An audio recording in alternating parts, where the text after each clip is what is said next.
Good afternoon. It's Monday, the 17th of October, 2022, just after 1 o'clock. Welcome to UK Column News. Your host today, Mike Robinson, myself, Brian Gerrish, and we're delighted to be joined by Alex Thomson and also by Mark Anderson, who is in the USA. Okay, let's get straight on then. And we reported on Friday the wonderful news that our new Prime Minister is Jeremy Hunt. Here he is on screen. He's been appointed Chancellor of the Exchequer, of course, but he's reversed everything to such a degree that Liz Truss really is not in the role anymore, is she? It doesn't appear so. No. Some outlets are talking about a coup, which I'll mention a little bit later. Well, let's just see what he said this morning then. We will reverse almost all of the tax measures announced in the growth plan 3 weeks ago that have not started parliamentary legislation. So the only thing that's left is the stamp duty change, which means that you don't pay tax on buying a house until you're spending more than £250,000, and the national insurance change. We will continue with the abolition of health and social care levy and the stamp duty change, off payroll working reforms, the new VAT shopping scheme for non-UK visitors, and the freeze in alcohol duty rates. A Treasury-led review will take place into how people are helped with energy bills from April next year. So this is really the main news out of this, because Liz Truss doubled down on this energy bill relief so much in everything that she said, and suddenly it's reversed. So if we remember what she was doing, because this was the forecast for what energy prices were going to do next year, and she decided that she was going to put a limit of for the average bill of £2,500 on it, represented by that light blue line on there. But in April 2023, now he's saying that will end, and so basically from between the 30th of March and the 1st of April, there you go. We're going to have to find that amount of extra money to pay. Theoretically.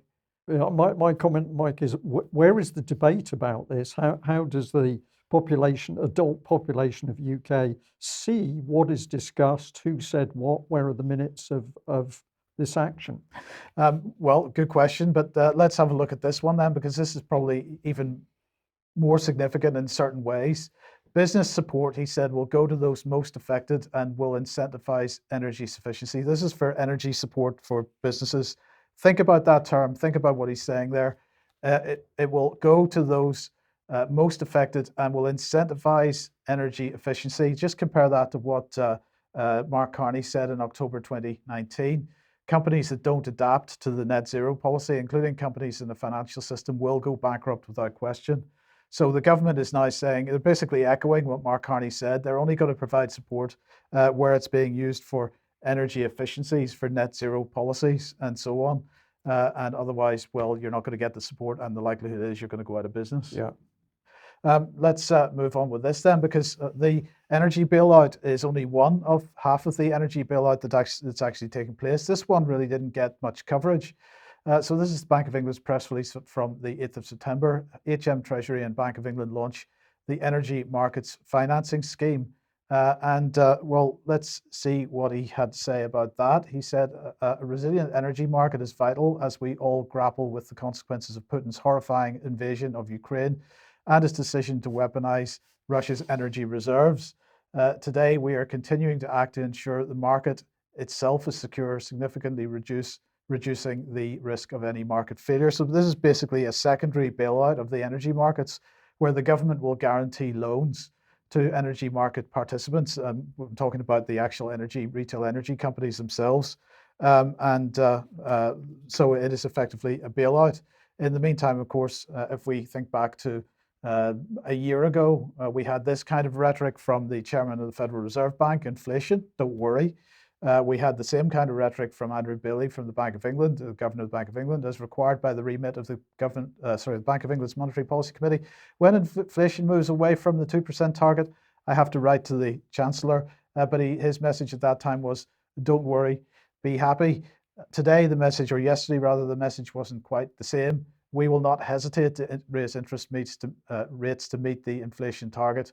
And as things stand today, my best guess is that inflationary pressures will require a stronger response than we perhaps thought in August. I mean, this guy is at least as incompetent as Liz Truss. And I saw an interesting article, which I largely agreed with, on on zero hedge, saying, what's going on in the markets is not Liz Truss's fault. It wasn't the sort of growth budget wasn't what caused it. There's actually fundamental changes right across the world within the markets, and of course that's very true. But it is Liz Truss's fault at the same time, in the sense that she certainly didn't have the political clout to push through her policy. Alex, I don't know what your thoughts are on that. At the end of the day, she's such a lightweight politically that she couldn't push the reforms that she wanted to push through, and so we're now back in this effectively austerity of a kind. I think there's a lot to be said for that, actually, Mike. And just as at the beginning of your segment, I was thinking of Mark and other American viewers and how they would understand such British euphemisms for tax as duty and insurance, stamp duty being house tax and national insurance being health tax. So as you progressed, I was thinking, how are the European continental viewers going to understand this? Because they are used to an administrative role of a prime minister. We have some quite deep constitutional work to do, which is being done in the background to understand the role of prime minister. It began as a term of abuse in the 18th century. It was a finger-wagging way of saying, you, a particular crown minister, think you're more important than the others. That shows just how collegiate and how primus inter pares the role used to be. You used to have to carry the whole of the cabinet with you. You still do in other English-speaking democracies, notably the United States. A president can't function without his cabinet. This is to some extent not true in Europe, and they might be thinking in more technocratic terms, come on, just appoint a good administrator as finance minister, Chancellor of the Exchequer, as we call them in Britain, and get on with it. But you can't. You need the heft in the British parliamentary system in order to get things done. There are wings in the Conservative Party, as there are in any governing party, even if it's not in coalition. And if you just get the reputation of being a wet paper bag, as Truss has within her first few weeks, then yes, you are going to be thrown like prey to the sharks. They are always circling in a model like Westminster model, particularly, I would say, in the Tory party. And the confidence of backbenchers does seem to have been lost at this point. What we're seeing behind the scenes, of course, is that rather eternal struggle going on between the two wings of the British deep state. In their latest incarnations, they're figureheaded by Sedwill and Dearlove, the two old spooks, who have respectively pro-EU and pro-transatlantic inclinations. And Truss is really, I think, all at sea at this point because she can't command either of those wings. Indeed. Well, look, let's get back to energy then, Alex. This is from the Bank of Finland, Suomen-Pankki, and it's reported by MTV News, MTV Uutiset. And we'll do a translation of what's on screen at the moment. It's not directly from the bank, but it's reporting on what a very senior person at the bank said. So the person being quoted is Päivi Heikkinen, who's head of the Bank of Finland's Payment Systems Department, so not a lightweight. And MTV Uutiset reports that he's encouraging Finns to build up a home reserve for payments. The newspaper then editorializes, fewer and fewer Finns are using cash. Only 7% in a recent survey said that they made a habitual use of cash. But Mr. Heikkinen says, don't give up cash. Quote, having more payment methods brings, here's the word of the decade, resilience. If a single payment method, think bank cards, sometimes won't work, think crash, we have other payment methods at our disposal. Cash still plays a crucial role here, he says. Just a comment by me in the middle of that, a very different attitude from their next door neighbours, the Swedes, who are the closest to abolishing cash of, I think, any jurisdiction in the world. The second quotation slide from Heikkinen is that we now have to be prepared for the possibility that someone, perhaps peering over the eastern border, at least in accusational terms, might deliberately want to disrupt Finnish society and its critical infrastructure, such as payment systems. And Heikkinen says, this is another reason why having a modest home reserve to make payments would be a good thing. He ends up with another quote with a colourful Finnish idiom in it. I don't want to paint devils on the wall, but we are now talking about more serious disruptions than have been raised heretofore with regard to payments. I think people can work out what the mood music is there. The Finns do have a habit, being latecomers to the EU and NATO, of telling the truth and getting civil contingencies lined up better than countries further west and south in Europe, which, dare I say, have gone a bit softer in their population and a bit more trusting of government, a bit less self-reliant. And the Finnish key characteristic is sisu, or toughness. And I think with that in mind, the Finns are taking a cold, hard look at what's likely to happen, whether or not the Russians are in fact to blame in the end. But look no further than London for the abolition of cash. Jonathan Rowson has tweeted a thread which has become quite well shared over the last few days. I have no means of verifying it, of course. I'm reporting it as is. And this is for our overseas viewers. I think they'll mainly know this. Tesco is our major supermarket, and in urban areas, certainly in the London Chancery Lane where this took place, it's one of pretty much the only option for popping in at certain times of day and getting food. Now, Rowson says he had a distressing experience at Tesco at 10 to 11 at night near Chancery Lane Underground Station after a work event. He says, I see a store, I think I'm in luck because he needs to get a sandwich, but I can only enter the store if I download the supermarket's app and sign up to their loyalty scheme, the Tesco Club Card. He goes on, pragmatism had me download the app, but I said no to the club card. I couldn't proceed to buy the sandwich and get home. There was a barrier. I asked for help. The staff member took my phone and changed my option on the phone screen to accept club card. I said, no thanks. He said, well, then you can't get in. But it goes on. I said, I just want to buy a sandwich, and there was nowhere else open. He said, and I have to say, commenting as Alex here, I'm hearing this kind of thing more and more often from Dutch store staff.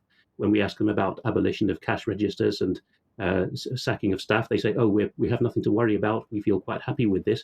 So this man working for Tesco in London said, sorry, Mr. Rowson, but this is Tesco store policy now, and it's what customers want. Soon, he said, all stores will be like this. People protest, sir, but then they come back a few days later, he said. And skipping a few things in the thread, Jonathan Rowson ends with this. Gosh, and now I see an email with my Tesco club card number has come through. When the store assistant changed my decision not to accept a club card on my phone, I didn't manage to stop him in time. Tesco, can you please cancel this card and let me know it's been cancelled? Thank you. I repeat, I haven't been able to verify any of this. But I wouldn't be surprised if there's at least 90% truth in it. Yeah, so we'd be very interested in hearing from anybody else that's had a similar experience. Let's move over to Switzerland now, and this website inside Paradeplatz. And let's do a quick translation of what this says. SNB stress shoots up, now $6 billion from the Fed, doubling of the US Federal Reserve swap facility for Swiss colleagues within a week. 15 Swiss banks need extra credit. So they're saying that the stress in the money market has gone through the roof. The SNB more than doubled its dollar swaps with the US Federal Reserve. As of the 5th of October, it was only $3.1 billion, and only as in inverted commas. Now it's 6.27 billion. They provide a graph to show when these swaps transactions have taken place over the last couple of years, and you can see the degree to which it has grown. So quite a number of Swiss banks apparently under stress and needing some help. So, and then just to end this segment off, I'll just mention the Chinese Communist Party convention that's been taking place, and well, the media reporting that Xi has decided to double down on the zero COVID policy, and of course, a lot of the supply chain and availability issues that we've been experiencing in the West have been as a result of that. So no relief for us there. Incredible situation. My brain at the moment is sticking on the fact that we have no idea really who's making the decisions anywhere, Mike. So we've got Andrew Bailey from the Bank of England. When he's talking, is he talking Bank of England? Is he talking Treasury? Is he talking the Bank of International Settlements? So all these decisions have been made, but who's actually made them? Where were the minutes of the meeting? The public in UK completely unaware. And we're also unaware of what's going on with other individuals. But let's bring in Sir Jeremy here, head of GCHQ, BBC reporting a few days ago that he, in a talk, he was stating that Chinese technology poses a major risk. So we've just taken some of his comments here. China's leadership was using technology to secure control at home and abroad. And for whatever this man sees, he seems concerned about things. I am calling for a grown-up conversation about collaboration with China at UK universities. And I think this is a very interesting comment because we've seen this liaison grow and grow over the years. And you say, well, it's almost as though the Chinese can walk overseas at the moment and organise collaboration with China and other countries without any recourse to possible security implications. So perhaps Jeremy Fleming is getting involved in pointing that out. He said there's been some controversy over some educational institutions carrying out joint projects with Chinese counterparts with defence or surveillance ties. The UK should continue to welcome students from China, but be really clear on the areas of technology where we will require additional safeguards. Areas like artificial intelligence, quantum computing were particularly important. So just before I move on from that, Alex, for whatever reason, Mr. Fleming, Sir Jeremy Fleming, seems to be very nervous about what's happening in relations with China at the moment. What do you make of it? The main thing I make of it is that this is 2 levels above his decision grade. No disrespect to the man, but even at the time I left GCHQ in 2009, there was a level above him, the Joint Intelligence Committee at the Cabinet Office, to make these all-source assessments, and it's very much within their ballpark to say things like China's leadership is doing X and Y. And since that time, there's also been a US-style National Security Council brought into the British intelligence infrastructure.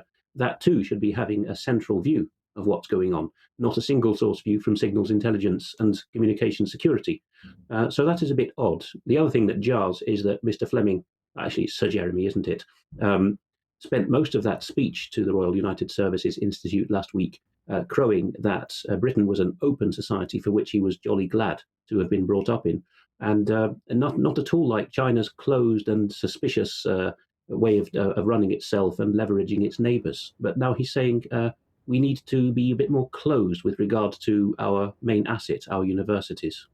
Yeah, it's fascinating stuff because we can't give an answer to our audience, but we can say things just don't seem right. So let's pop Jeremy Hunt back on screen. So here's the BBC headline from a couple of days ago. Who is Jeremy Hunt, new UK Chancellor who backs Sunak in leadership race?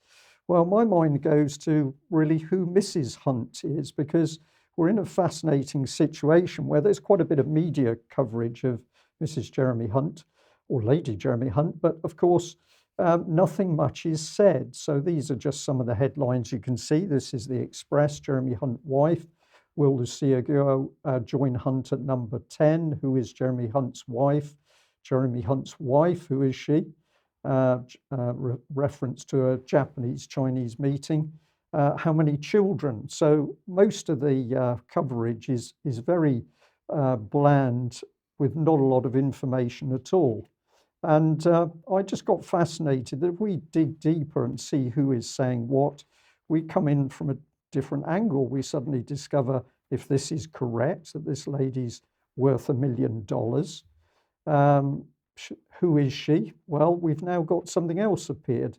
She's a journalist, a politician, as well as being a businesswoman alongside her husband, but we've got no details of those links. Parents, mother not known, father not known. And this is correct because when you look at the articles in the wider mainstream media, they just refer to her parents in China with no details. This one I found particularly fascinating because, of course, all of the media states very clearly she's Chinese, but for some reason in this particular article, it's asking what her ethnicity is. Well, there are lots of ethnicities in China, so the question is which one, and that would give us a clue as to what perhaps what kind of ideology she might be interested in. Well, or are there other national connections, Mike? We don't know because there's no information actually being given. And then we start to get interesting reports. So this is the week. Why is Jeremy Hunt's wife being dubbed as a political weapon? Now, this was from some time ago, admittedly, but apparently Hunt suddenly got very worried that his children might face discrimination if immigration is not controlled. So that gives us an interesting little look into what might be discussed within the family. Here was the Mail. Jeremy Hunt's wife presents show on China's state-run TV. that whitewashes Communist Party's human rights abuse. Now, we could say that this is a pretty, what's the word, inflammatory in some ways article, but it's quite interesting because it's talking about her relationship with Chinese state-run media, and it's talking in particular about her appearances on China Hour, a series broadcast on Sky TV that showcases Chinese culture to a UK audience. And it says here in the next sentence, it's made by the state-owned China International TV Corporation and British-based Dove Media in partnership with the communist regime's tourist office in London. So that's all pretty cozy. I couldn't find any details about Dove Media, but maybe that'll come through. But later on in the article, it tells you this: 5 years ago, when Health Secretary Mr. Hunt led a delegation to China, the visit resulted in a deal that included a UK-China media production treaty and the launch of China Hour on Sky Channel 191.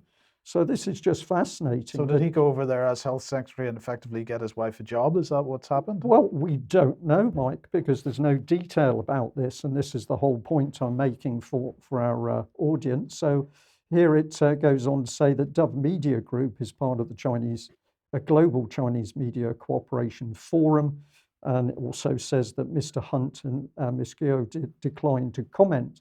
Well, I did a little bit more digging, and this led me to History Heist. Now, I have no idea of the status of this channel. I've taken it on face value, and what I was interested to see is they had a report about Mrs. Hunt, and this is the report. It says the CCP connected wife of Jeremy Hunt, a former British Foreign Health Secretary and candidate for the leadership of the Conservative Party and potential future Prime Minister. We're getting very close to that. She was born in Xinjiang, China. Her parents reportedly operate a military uniform factory for the People's Liberation Army, according to sources inside China. She was trained at the People's Liberation Army's Foreign Language Institute, which is subordinate to the Intelligence Bureau of the Joint Staff Department of the Central Military Commission.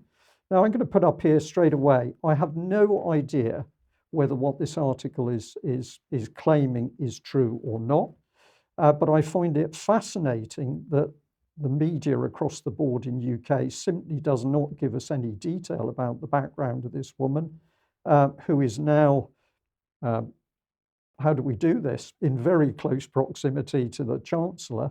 I think the public's got a right to know. Alex, has any vetting gone on in relation, security vetting gone on in relation to Mrs. Hunt, I wonder? And why is it that the UK public doesn't seem to be able to know any real details about her and her background? Vetting will not have gone on, to my knowledge, because there are a couple of categories of people in the British establishment who are exempt ex officio by dint of the job they hold from being security vetted for top secret. And one of these is cabinet ministers and in fact front benchers in the opposition parties, because they are made privy councillors. With very few exceptions, they take the oath to the crown, superseding the oath to the people or parliament. Well, no, there isn't such a separate oath, but loyalties.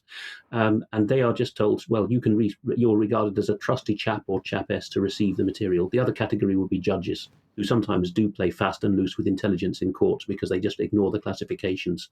So no, he won't have been vetted, Mr. Hunt, and much less his wife. It strikes me that if Mr. Hunt does ever become the de jure Prime Minister, I think he de facto is, as we've been discussing already, then he's going to have an uneasy relationship with his subordinate via the Foreign Secretary, namely Sir Jeremy Fleming, Director GCHQ, because what Fleming was calling for, being suspicious about Chinese students at British universities, is rather contrary to Mrs. Guo or Mrs. Hunt's first job in Britain, which was at Warwick University, one of our esteemed red brick universities, very popular with Chinese students. And as I understand it, her job there was recruiting Chinese, perhaps of the right type, to fill these spots in British universities. So that is not going to make for the easiest of relationships, particularly if, as is common with the communist countries generally, it is true, if it turns out to be true, that having studied foreign languages to a high level involves subordination to the intelligence apparatus. Yeah. Well, we'll just throw those questions out to our audience and see what comes back. But I just wanted to add to it. This is Telegraph article from Tim Stanley. Liz Truss is the victim of a very British coup. Deviate from orthodoxy and you'll be crushed by the Remainer expert-driven establishment. And perhaps you were intimating a little bit about that, Alex, just now.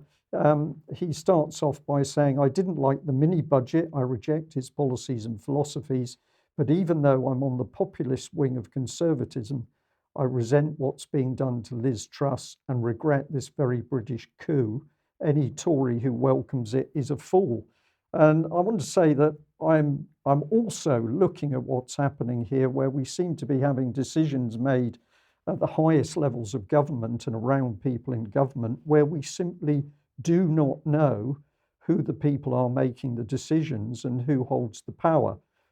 So where we're really coming to is who is controlling Britain at the moment. It's becoming increasingly unclear.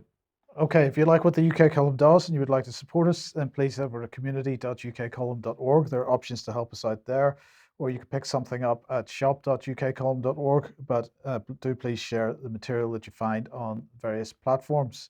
And Alex, that brings us on to this. UK column is very much going to stay on the case of.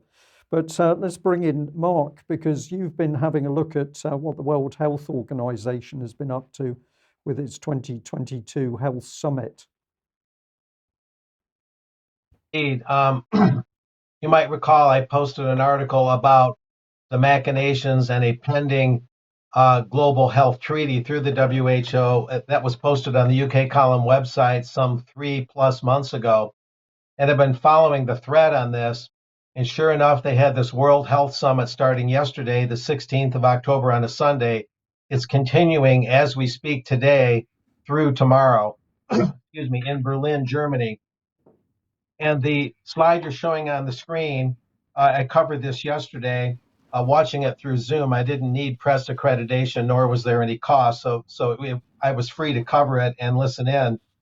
Although they wouldn't answer any texted questions I sent in. Maybe they had too many to answer. Maybe they didn't want to answer. I don't know. But the one you're showing, Outsmarting Pandemics, Collaborative Surveillance and the Role of Public Health Institutes, they're just kind of nibbling around the edges. I've got something about their meeting today that I'll announce in a couple minutes. Here it says, the COVID-19 pandemic has shown how rapidly and to what dangerous extent diseases can spread today. The risk of an increasing incidence and scale of disease outbreaks with epidemic potential is growing, largely due to ongoing globalization, urbanization, deforestation, and the intensifying interaction between humans and animals. I'm not sure how they measure the intensifying interaction between humans and animals, how they quantify that. They don't explain. And it's interesting that the globalization that they blame for spreading disease is the globalization that they push on the rest of us 24/7, 365. The globalists are complaining about globalization, in other words. That irony aside, it adds the COVID-19 pandemic exposed weaknesses in disease surveillance in nearly all countries. What it actually exposed is latent tyranny in reality. But reading on, traditional surveillance approaches, such as monitoring the number of cases and deaths, even when optimized, are essential but insufficient for the management of complex public health threats. And then it goes on to say the complex challenge to outsmart pandemics, we need to outsmart them now, requires profoundly robust healthcare systems globally, as well as a collaborative, coordinated preparedness regarding multiple disease areas with pandemic potential, which is why joint forces are urgently needed to respond and prevent a wide range of pandemic threats. And here's the key that leads to further things. A new model is needed for the surveillance for emerging threats, which builds upon traditional surveillance approaches, but also incorporates epidemic intelligence, genomic surveillance, behavioral and social insights. That's a loaded statement. Surveillance at the animal-human interface, etc. This is what we mean by collaborative surveillance. And I think you have other slides to show. You can proceed with that. Yeah, this is one voice for a European global health and one health strategy. Now, the language is particularly important here.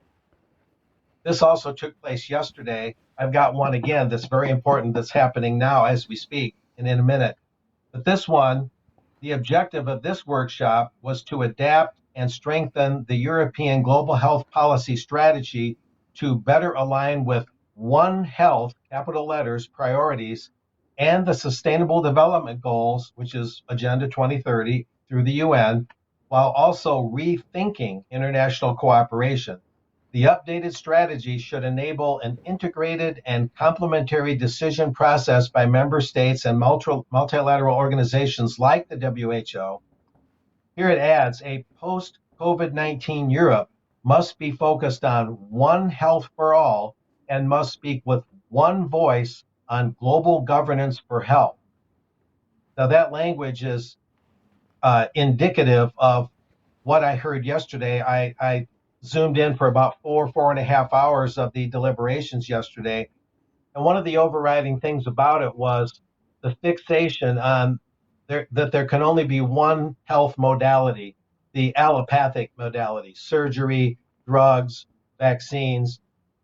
This is what's particularly unsettling about it. I sent in a couple questions about naturopathy, homeopathy. Will different modalities be used? Now, for whatever reason, my questions were ignored, and I'm sure it maybe wasn't personal or anything like that. But it's a straitjacket in terms of the health modalities. It's one size fits all, one health for all. And that's the underlying thing, even without talking about a pandemic treaty, which would only intensify what I'm saying and make it worse. But that's the one thing that's most unsettling about it is how narrowly gauged it is in terms of what they think healthcare consists of.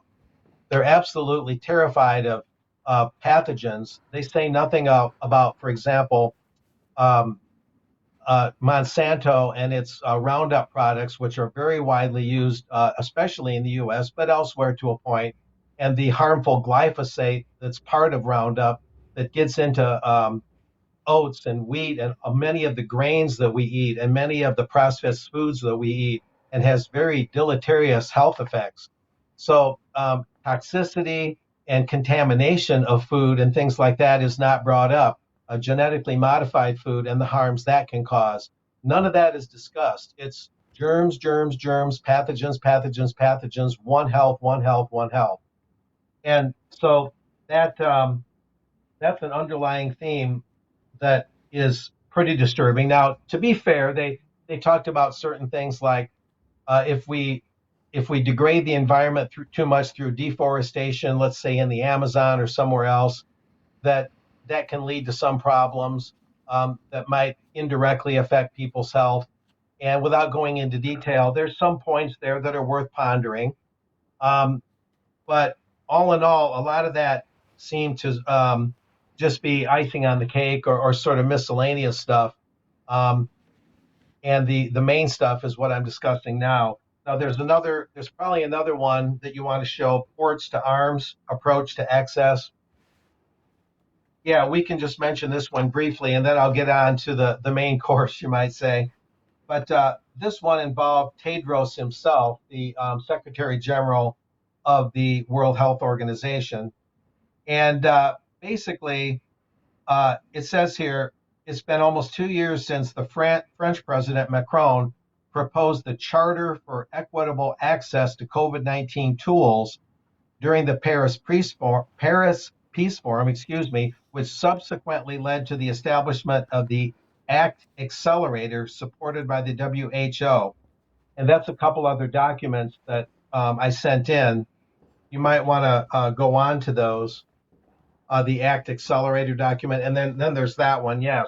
Now, this is what this ports to arms approach access, supercharging the ACT for future pandemics, which we just showed. This is what it largely referred to, what you're showing there and the other item. The access to COVID-19 tools or ACT accelerator, it says here, is a groundbreaking global collaboration to accelerate development, production, and equitable access to COVID-19 tests, treatments, and of course, vaccines. I don't know if you guys want to make any comments briefly while I move on. Not at the moment, except to say I'm fascinated by the mention of sustainable development coming into this, because this is the key document where everything in the world is going to be controlled. But I'll say some more about that at the end of the news. Yeah, needless to say, covering an event like this, there's a lot to unpack. I printed out a great deal of documentation that I've been reading. It's a bit of a cure for insomnia, but you have to get through it. It says here, launched at the end of April 2020, moving on with the ACT Accelerator, at an event co-hosted by the Director General of WHO, the President of France, the President of the European Commission, and the Bill and Melinda Gates Foundation. The Access to COVID-19 Tools Accelerator brings together governments, scientists, businesses, civil society, and philanthropists and global health organizations like the Gates Foundation, CEPI, CEPI, FIND, FIND, Gavi, the Global Fund, Unitaid, Welcome, some of these I'm not familiar with, the WHO and the World Bank, et cetera, et cetera. Following the ACT Accelerator launch, UNICEF and PAHQ became delivery partners for COVAX, the vaccine pillar of this whole structure here. These organizations have joined forces to speed up an end to the pandemic by supporting the development and equitable distribution of tests, treatments, and vaccine the world needs to reduce mortality and severe disease, restoring full society and economic activity globally in the near term, and facilitating high level of control of COVID-19 disease in the medium term, and on and on and on. You think that these guys, had literally found the fountain of youth in their studies and in their vaccines. So they've got our back, evidently, so they say, with their One Health, One World policy. But at the end of the day, when I looked at the schedule for today, about halfway down, drum roll please, we finally come to what they're getting at. And this is happening right now. It's probably about halfway through. The role of parliamentarians in the development of a global pandemic treaty. See, so they're finally cutting to the chase. Unite, and this is all capital letters, the word unite, and the German Health Alliance are convening a session, to discuss the role of parliamentarians in the development of a pandemic treaty. See, so all these elements I've talked about are all heading to this conclusion. Unite Parliamentarians Network for Global Health and the Parliamentary Network on the World Bank and IMF, led in 2021, the creation of an International Forum on Global Health, a working group gathering members from 12 different international parliamentary assemblies and networks worldwide under a common global health and economic agenda.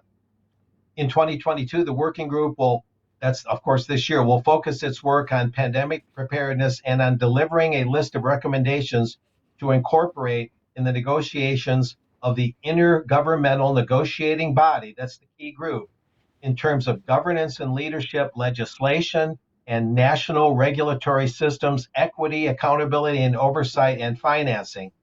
See, so you see, I'll add one part. Using the outreach and diversity of the members of the International Forum on Global Health, parliamentarians will try to establish a concrete action plan for parliamentarians to follow around the world in support of the Global Pandemic Treaty. See, so when you look at things like where is it at? The Global Health and the Parliamentary Network on the World Bank and the IMF and the International Forum on Global Health, et cetera, et cetera.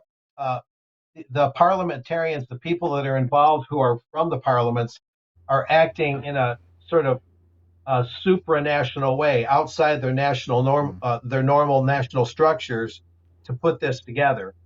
Yeah, Mark, and one wonders where they even get the authority to do it. But this is how, in a very complex fashion, this is how this is panning out. Yeah, Mark, I think it's obvious from what you were saying. This is all about health security. I'll use another trademark term, and it's ultimately about control, supranational control. So thank you very much for taking us through that.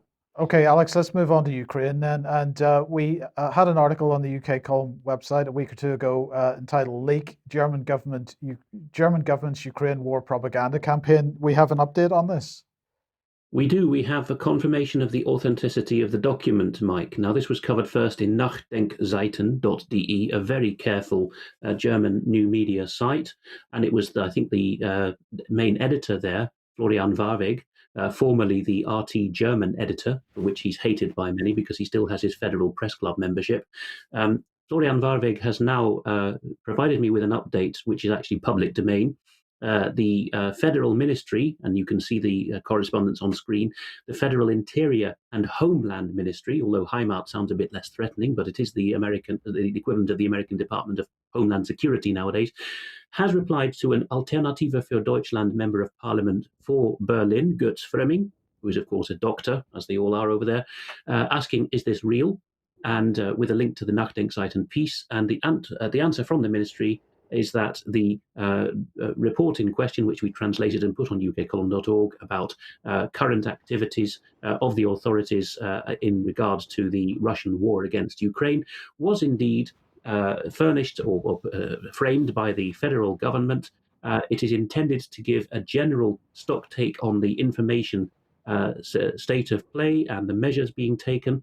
Nothing to see here, basically, but it is genuine. And I see that Mr. Warweg on Twitter, while tweeting out this update, has had quite a few smart Alex from the German-speaking world saying, well, this isn't propaganda. This is just people making sensible arrangements. They're so blind now that this horizontal and vertical mesh of all the ministries and all the states, the Länder being involved, 6-year-olds, child reporters being involved, nothing to worry about, apparently. And before we move on, I must also emphasize or amplify what Brian said in closing about Mark's segment with global security, or health security being the main watchword, because the other thing that's come up over the weekend is the concept of one shot, which is the initiative of the Global Health Security Consortium, which you'll find details of on institute.global, which is the homepage of the Tony Blair Institute for Global Change, because one shot, the Global Health Security Consortium's initiative, is a partnership between the Tony Blair Institute for Global Change, the Ellison Institute for Transformative Medicine, and the University of Oxford. And that's all completely separate from the One Health palaver that Mark was taking us through. So quite a lot of oneness going on in the world of global health. Quite a lot of oneness, Alex, and also behavioural change, of course, was mentioned in Mark's part as well. Propaganda, spin, it all goes together. It's an attack on our minds. But Ukraine war has now just got to a really incredible situation. So I took this from the BBC website today. Live Russian drone and missile attacks across Ukraine. Nice dark image, which the BBC loves. But very quickly we get into the reality. Well, Ukraine isn't winning the war, but according to the BBC, they're winning the social media war. And the BBC is very excited because lots of little video clips and memes and images are being sent out from Ukraine, largely begging for weapons. What the BBC doesn't tell its viewers, of course, is that all of this is supported by the BBC and was supported at least by BBC Media Action, because they helped set up the modern Ukrainian media system. And here's the sort of thing in the article. So this one is obviously being targeted at Sweden and an anti-tank weapon, the Carl Gustaf. And the BBC is very happy that this is being pushed out. So never mind the reality on the battlefield, as long as Ukraine is winning the propaganda war, the BBC is very happy. And we know that there's trouble on the battlefield because the BBC had to use this image. It's from the Institute for the Study of War, trying to claim success of the Ukrainians in the southwestern part, the Kherson area. But the results of the warfare on the battlefield are disastrous losses for the Ukrainians. And at the moment, that information is simply not allowed to be broadcast on Western media. This is more of the BBC reporting. The Russians have absolutely stayed on the attack and are advancing in the Bakhmut area, which is a key sector on the front because it's still within the built-up area. But the BBC doesn't want to talk about that. The only summary they're giving is really based on what President Zelensky says. So I'll leave this for people to freeze, and you can read the sheer propaganda coming out of Zelensky himself and his regime. But you get clues for what's happening in Ukraine if you do look at some of social media, because here is a report that the Ukrainian authorities have banned their media, bloggers and news broadcasters from any mention of the situation in the direction of Kherson, because the advertised victory has turned into a shameful zrada. Now, I'm not sure what that last word is, but we are going to call it a failure. And it's obvious that nobody must talk about the reality of the disastrous losses that the Ukrainians have suffered on the battlefield. So if we just summarize this a little bit to keep it simple, the BBC propaganda at the moment is still that Russia is short of ammunition. Bit of a dichotomy because they seem to have unlimited weapons to fire at Ukraine at the moment. Russia is losing on the battlefield. Russia has suffered huge losses in men. The Russian long-range strikes are having minimal effect, and not to worry because US supplies of HIMARS rockets, artillery rounds, anti-tank weapons and Humvee armoured vehicles are going to save Ukraine, which of course they're not. Alex, I don't know whether you've got anything to add to that, but it seems to be that the BBC now is so frightened of the situation on the ground, they simply can't report any detailed facts as to what is happening. Yes, zrada is the Ukrainian word for treason. So the Russian side in the media war is claiming not that there's been a simple rout, but that in this area, and in many of the flanks of the south and east of the Ukraine, the pro-Russian and ethnic Russian, or at least Russian-speaking population of mixed ethnicities has decided to throw in its lot, not with its titular citizenship, but with its linguistic and civilizational ally, Russia. So that's possibly a bit telling. If we try to be even-handed about the progress of the war at the moment as best we can, I think it's fair to say that atrocious things have been done, particularly on artillery bombardments by both sides during this year. I have no hesitation in saying that from the mass of battlefield accounts that are reaching us. But the big factor is there are large swathes of the country where the Ukrainians cannot go to the wall because there are, deep pockets where they can draw on loyal soldiers and civilians, but there are equally areas where, to the Ukrainians' horror and disbelief and amazement, people are saying, you know what, we'd have a better life with the Russians. So that's why the accusation of treason is coming in. Okay, thank you for that. Well, we just popped this one up as a standalone, really, but the Telegraph reporting a 5.5 billion military disaster around Britain's new Ajax armoured vehicle. It's not a tank, as the Telegraph is calling it here, but basically 5.5 billion, Mike, just thrown away. So I don't think there's any chance that Britain's defence industry is going to be doing a lot for Ukraine. We can't even build an armoured vehicle. It's pretty bad.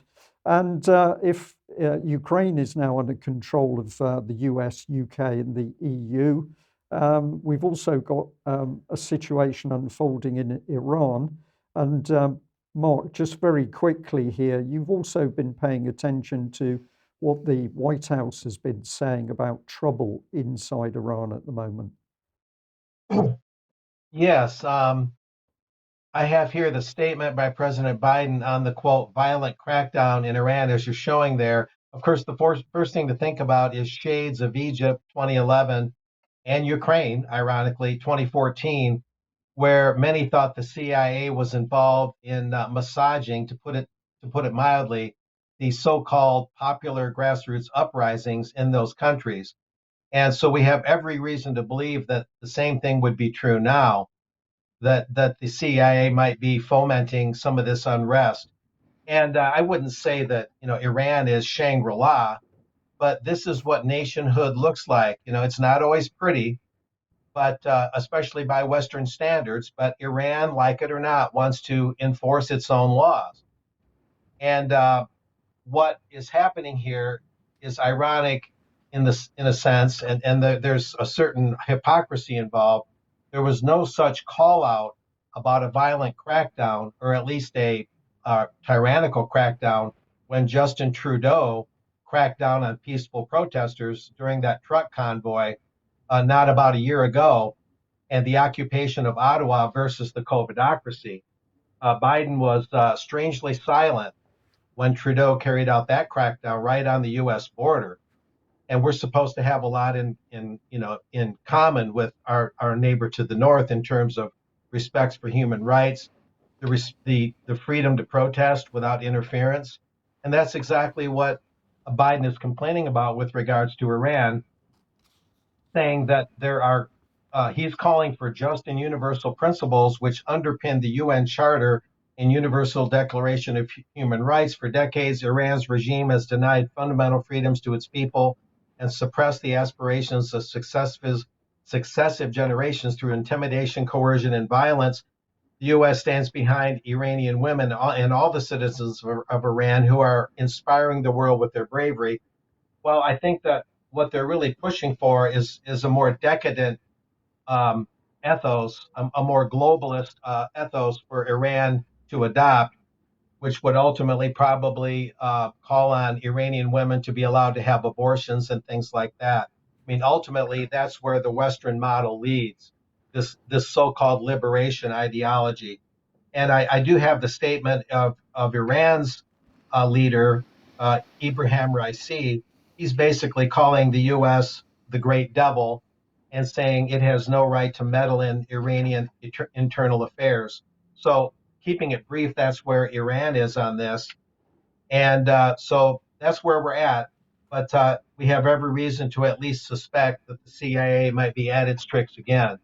So we'll keep an eye on how that's going and report more later on. Okay, thank you for that, Mark. So, Alex, where does that take us with NATO and Austria? Well, long-term viewers or people who had a good schooling will know that Switzerland and Austria are both constitutionally neutral and do not take part in alliances, including NATO. In fact, the Swiss only joined the UN this side of the change of the millennium.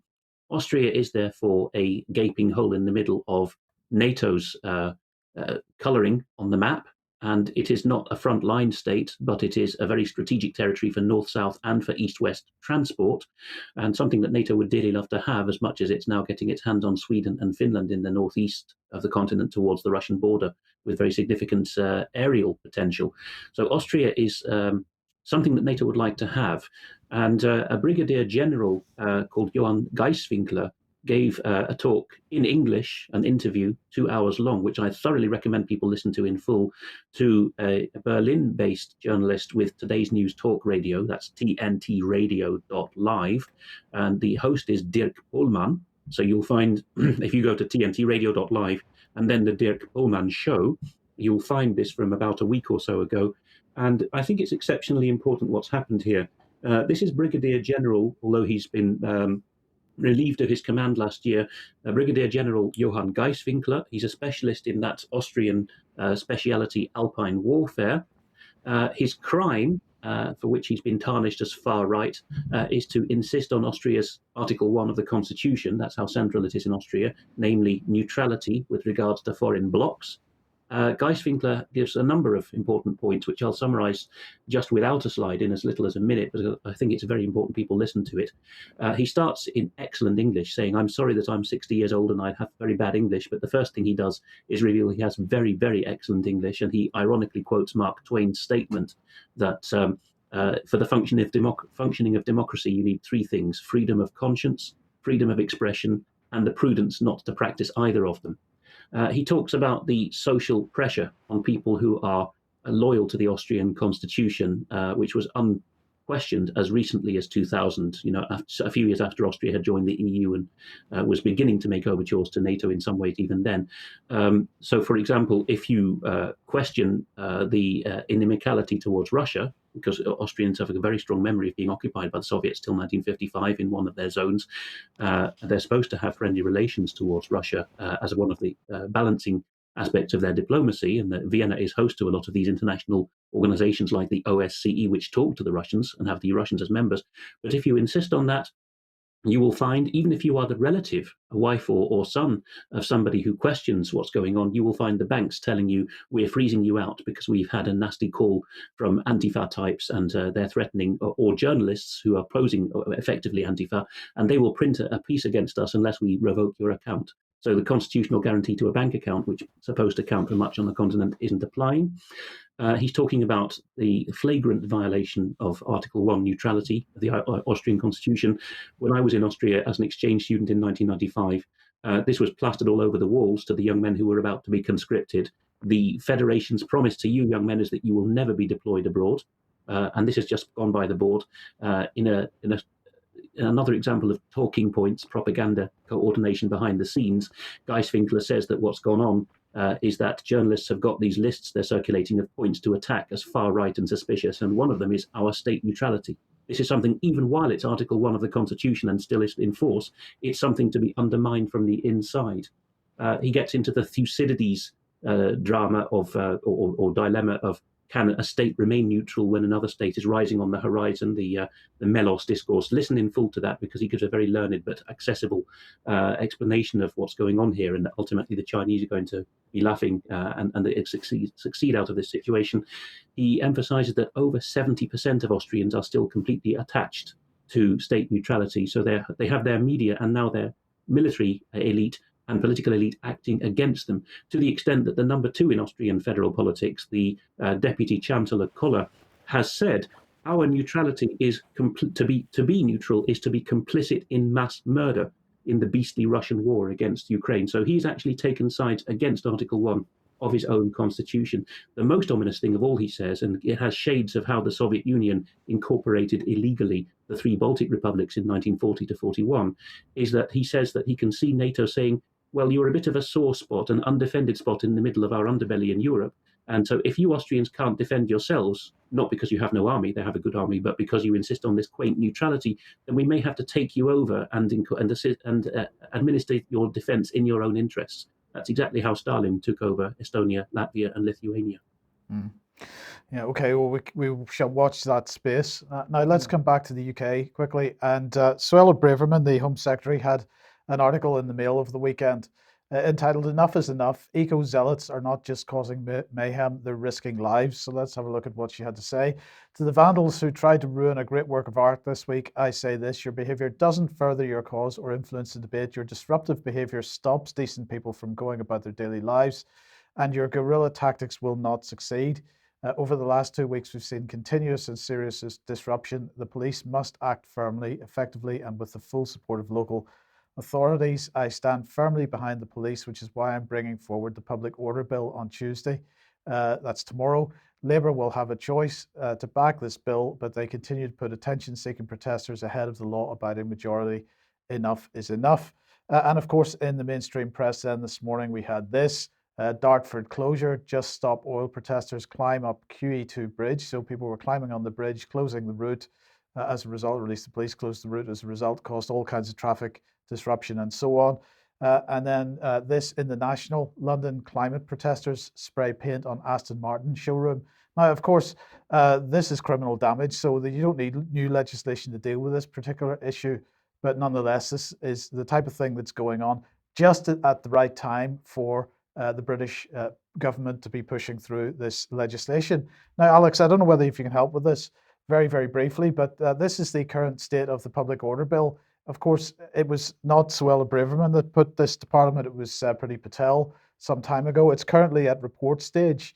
So what I'm not clear about is Suella Braverman saying she's going to resubmit this to Parliament tomorrow, and in which case, does it start the entire process again, or does it continue from where it left off before the change of leadership?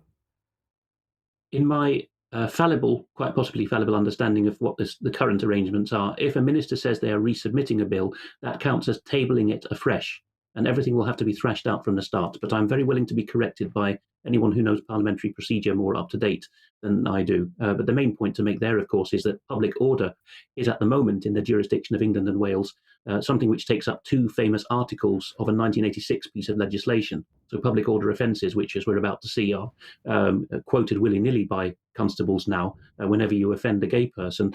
Currently, the public order offences are only sections 4 and 5 of an act in 1986, but this is going to completely revamp the scene, as the 1986 bill did. Yes, but of course, we again remind everybody you cannot look at just one piece of legislation in its sort of as a separate thing. We've got to look at the overall legislative situation, legislative scene. And if you look at this online safety bill right the way through to the schools bill on screen at the moment, public order bill in the middle of that list, we are heading for dictatorship. But where does that take us, Alex? Ofcom and GB News. And speaking of the online safety bill, of course, Ofcom will be the organisation which administrates that. Quite, and this is why, even nearly a decade ago, we resisted Ofcom's arm's length body, ATVOD, and saw them off, actually, as an organisation, I think it's fair to say. But Ofcom have stayed in the background, wishing to be the dictator of what goes on the internet under any kind of journalism. We see the first real menace here because people have all year been saying, how can particularly Mark Stein and Neil Oliver get away with so much balance and fairness in their presentations, given that GB News is a British TV licensed channel and therefore subject to Ofcom. And you can see the result there. Ofcom, the regulator, is opening an investigation into Mark Stein's programme. His crime, for which he may potentially have broken the broadcasting code. This will send shivers down American spines, but Brits seem to have got used to this Stalinism. His crime is to have allowed Naomi Wolf, an excellent author who's becoming more and more UK column in her positions, and allowing her to raise issues about the jab. They have received 411 viewer complaints, and it seems that 1,500 people almost have liked this opening of the investigation when it was tweeted out. So that's possibly an ominous sign. But we're about to go to the West Midlands, because this is not linked with any other slides that we have, but it is of a piece with Charles Mallett's recent piece, which is still on ukcolumn.org, about woke police and the bad law that produces the bad policing, which is worth a very careful read. It also goes with the opinion piece on no prey zones, which we may mention in a moment. But this is yet another example, and it also goes with David Scott's interview of Pastor Dia Moodley, D-I-A, and then Moodley is his surname, which is an audio podcast we have on the site at the moment, with regard to particularly the constabularies for the major urban areas of Britain. In that case, it was Avon and Somerset, covering Bristol, saying that they had basically a policy not to allow any homosexual people to get offended by anything. Right, so this is right at the outer extreme, and that's saying something of what you can do with public order offences and causing alarm, distress, anxiety, etc. You won't even hear the magic words in the clip we're about to play, tenuously linked to Articles 4 and 5 of the 1986 Act, which constitute public order offences. You won't hear breach of the peace. You will hear just a spiel from the not very young police constable, very self-righteous, but well into his 40s, it would seem to me at least. This spiel boils down to you, and I haven't identified the man who's being talked to, but he seems to be a journalist, and to have a journalist pass on. You are about to cross the line into illegal behaviour by giving this opinion. So have a listen and see what the almost illegal behaviour was. To do with sexuality. That's the abolition of gender, which is entirely untruthful. The LGBT... Well, don't film me, please. I don't want to be filmed. Okay, that's fine. Well, I'm here doing that, but that's totally fine. The LGB is completely different. That's to do with sexuality. But the plus, you can see, is what?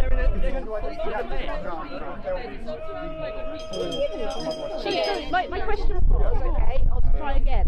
Do you believe that gay people are engaging and naturalising. You describing the pluses and insidious.